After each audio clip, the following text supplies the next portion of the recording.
Saya mengawali karir saya itu sebagai trainee di Bank Niaga dulu, ya. Sebagai trainee, kita namakan dulu program pendidikan eksekutif. Saya lulus tahun 1988, ya. Dan beberapa kali saya ditugaskan di luar Pulau Jawa, ya. Saya sangat familiar dengan Pulau Sumatera.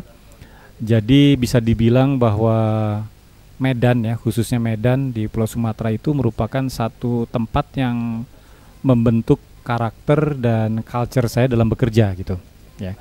Karena di sanalah kita betul-betul menemukan satu satu medan yang sangat tough, ya.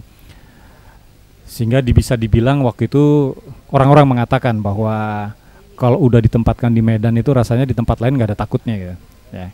Itu. Sepanjang perjalanan karir saya, tentunya saya juga tidak selalu merasakan kesuksesan terus-menerus, ya. Ada kalanya juga kita merasakan adanya satu hal yang tidak sesuai dengan harapan kita, ya, dan lain sebagainya. Dan juga dalam karir saya juga beberapa kali ditempatkan di bagian non bisnis, ya. Saya pernah ditempatkan di bagian yang sekarang dikenal dengan nama asset recovery, ya, khususnya pada tahun 1997, ya, pada saat krisis moneter melanda Indonesia, ya. Pada saat itu hampir semua marketing itu berubah menjadi asset recovery, ya. Juga saya kurang lebih ada 4 tahun di bagian finance and accounting, ya.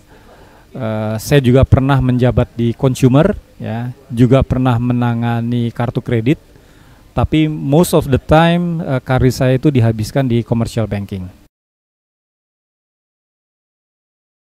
Ya, terus terang yang sampai dengan sekarang itu saya masih berkesan, ya, itu adalah manakala kita itu berada dalam kondisi di di krisis moneter, ya, di mana kita sebagai salah satu pelaku bisnis juga mendapatkan dampak dari krisis moneter tersebut, ya.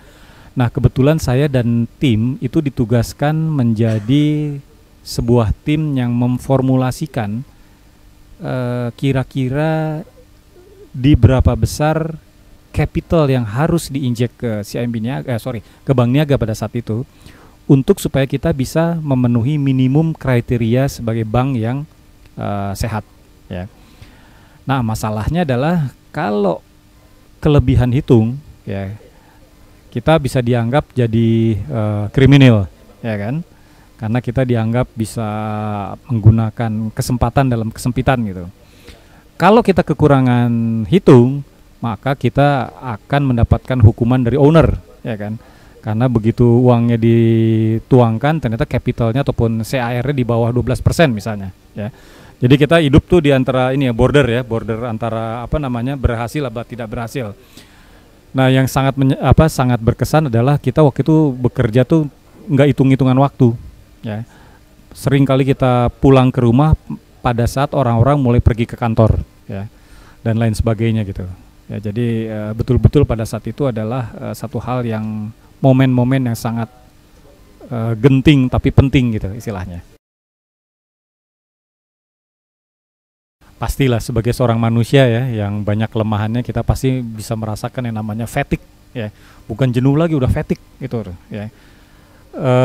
Tapi justru saya menganggap bahwa kejenuhan ini adalah satu satu stimulus, ya.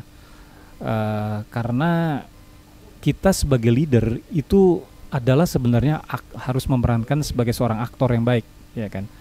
Kita boleh fatigue, kita boleh jenuh, kita boleh sebel, kita boleh marah, tapi di depan anak buah kita tuh tidak boleh menunjukkan ke semua itu, ya. Kita harus tetap kelihatan semangat, ya, dan yang penting adalah kita harus menyemangati orang, ya. Karena apa kata tim kita, kalau kita melihat leadernya tuh udah lemes, ya, udah nggak ada semangat gitu, ya, itu satu hal yang sangat penting gitu. Jadi kembali lagi adalah bagaimana caranya kita memotivasi diri kita, ya, supaya kita tetap tetap fit ya.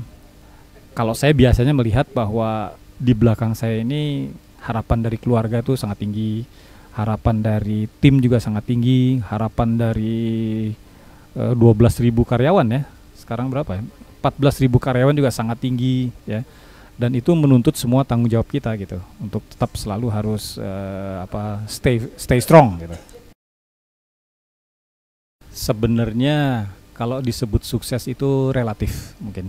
Cuma mungkin saya share saja apa yang selalu saya kerjakan selama ini. Satu adalah saya tidak memungkiri bahwa keberhasilan saya ini juga itu atas dorongan keluarga ya. Keluarga nih dalam hal ini juga orang tua, dan terutama juga kita tahulah kita yang ada di ruangan ini juga bisa berhasil tuh karena doa dari orang tua kita gitu kan.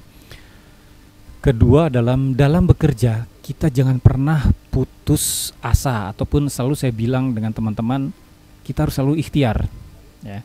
Dalam kondisi apapun kita tuh harus ikhtiar. Masalah berhasil apa enggak tuh gimana nanti ya, karena tuh di atas yang menentukan gitu loh. Tapi jangan sampai kita menyerah pada keadaan tanpa kita melakukan ikhtiar yang sebesar-besarnya gitu. Jadi nomor satu tuh ikhtiar, kita harus usaha ya kan. Kalau usaha kita ternyata belum diluluskan oleh yang di atas, maka itu lain masalah ya.